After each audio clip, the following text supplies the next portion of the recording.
Anong mensahe ang kailangan marinig ng mga Cancer ngayong mid-month ng September 2024? Pwedeng nangyayari to o mangyayari pa lang. Kung hindi man para sa inyo itong magiging reading, baka para sa someone na malapit sa inyo o sa someone na kakilala niyo mismo. Baka may lumabas na gender mamaya, gawin nyo na lang energy, masculine at feminine energy. Pwede rin naman na huwag nyo nang pansinin yung gender.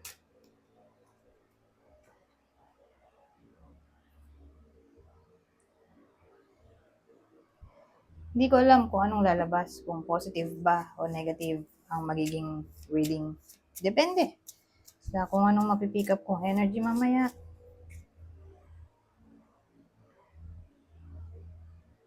Kung hindi man mag-resonate sa inyo to, edi i-adjust nyo na lang ang video, hanapin nyo to.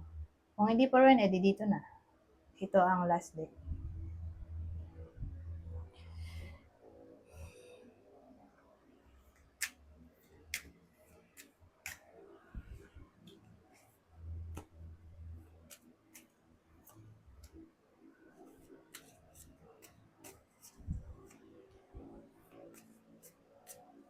Ano kaya to?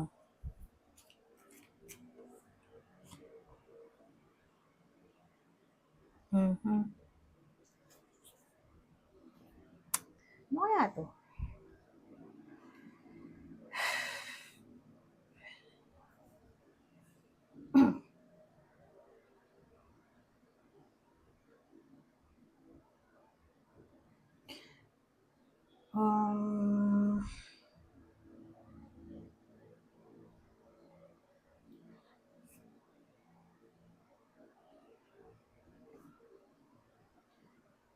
Ang dating kasi sa akin may someone na selfish o madamot. Nangyari na to actually sa past.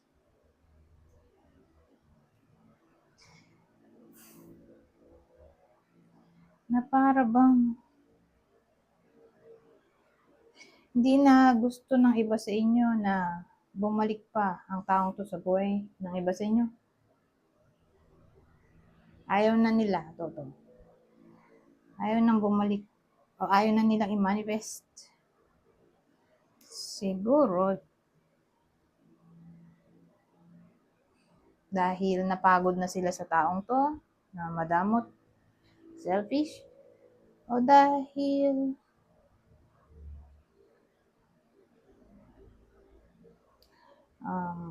enemies na sila ngayon o binetray. Nagkaroon ng betrayal dito, backstabbing, pwedeng ganun.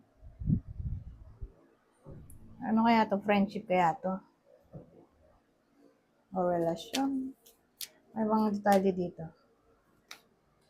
Eto, mukhang kasal sila eh. Kasal lang yung tatamaan ng reading na to. Extra message.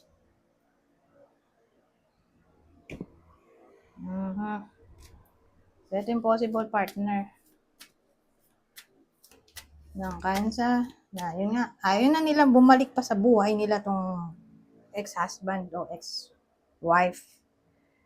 Napagod na sila doon sa partner nila o siguro dahil may ano dito, backstabbing, betrayal o enemy na sila, bitter, may bitterness. So again, wala nang reconciliation dyan sa part nyo. Nandito na kayo sa process na pag-move on. Ayaw nyo na silang maalala. So ito yung possible ex-husband, ex-wife ng Cancer,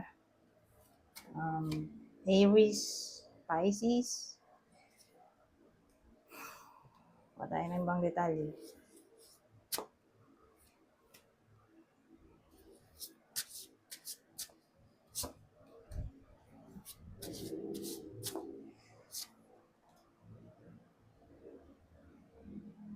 Wow!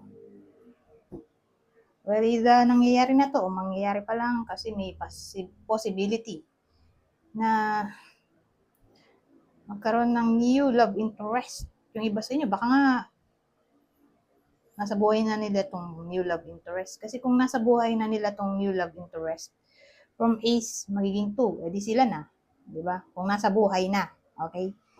Yung nanliligaw o yung love interest. Pero kung wala pa, edi paparating pa lang. Tapos magiging sila in the near future. Ah,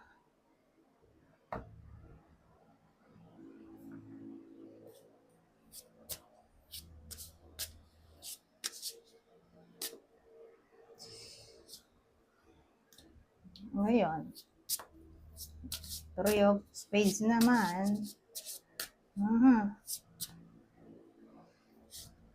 4. From 3 naging 4. Ano kaya? Puro spades. Problem kasi yan eh. Basta spades, swords, problem.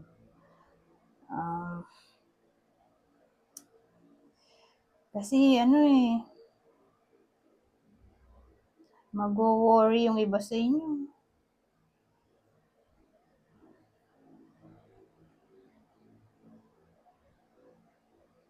Siguro dahil sa possibility ng cheating o separation.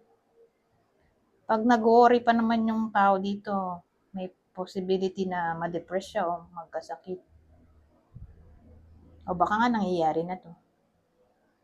Kung nangyayari na, edi baka nga magkasakit. Beware. Huwag masyado mag-isip. Sabagay, di mo naman mapipigilan pag-iisip. Dahil problemado. Siguro mag-vitamins na lang. Di ba? Para at least may panlaban sa sakit. Pero kung di pa ito nangyayari, di ganun nga. May possibility ng cheating dito. Kasi nga, may 3 of spades tayo. Cheating o separation. At baka mag-lead sa depression o pagkakasakit. So, sino yung tatamaan ng reading na to? Whether nangyayari na to o mangyayari pa lang, ito yung possible partner, viewer. Cancer, partner ng Cancer. Wala silang Cancer.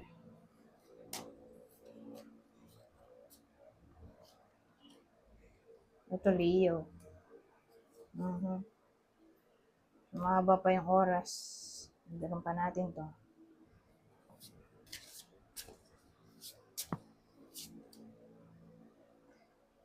Eight of Diamonds.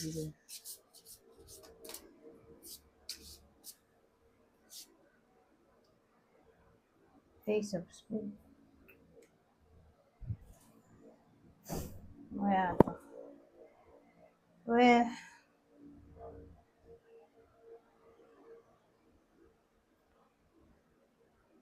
kung na-engage na sila, mukhang kakaproblema yung iba sa inyo eh. Yung mga na-engage na. So, yung mga na-engage, magkakaproblema ngayong September. Mid-month ng September.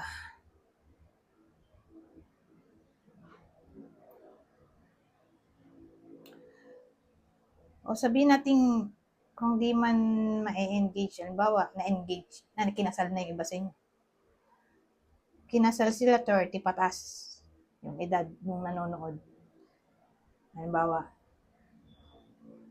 yung Cancer ay 30 na noong kinasal siya. So, for some reason, baka magka-problema siya dito. Ito mangyayari pa lang.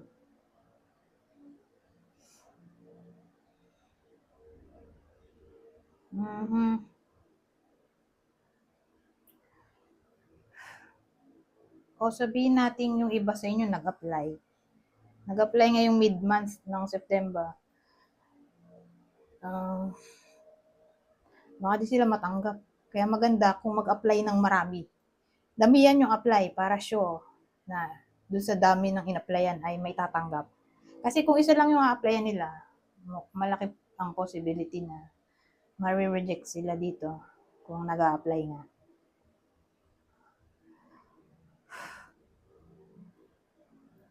Saka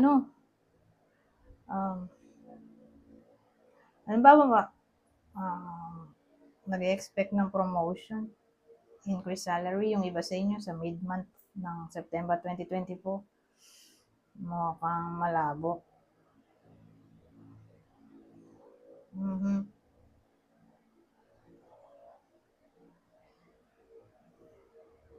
O change department. Sabihin natin may naghihintay sa iba sa inyo ng something na new o change. Doon lang naman sa work. Yung mga may work lang to. Parang kakaproblema tayo dito. Kung September, di ba? Mid-month ng September nyo, lalakarin tong mga to. May problema nga. Basta topic ay career.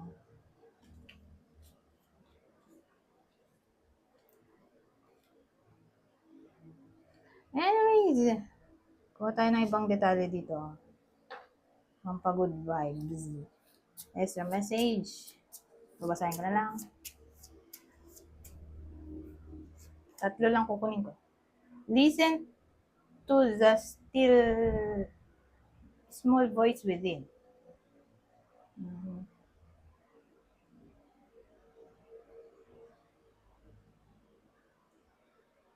Parang intuition na to. Listen to your intuition.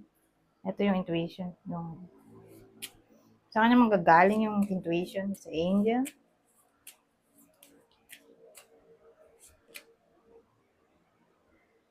So, it's okay to have a voice and speak your truth.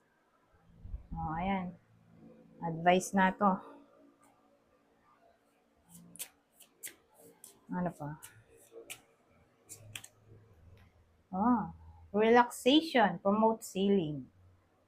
Para to sa mga made-depress. Yung kanina. Anyways, hanggang dito na lang. Goodbye. For now.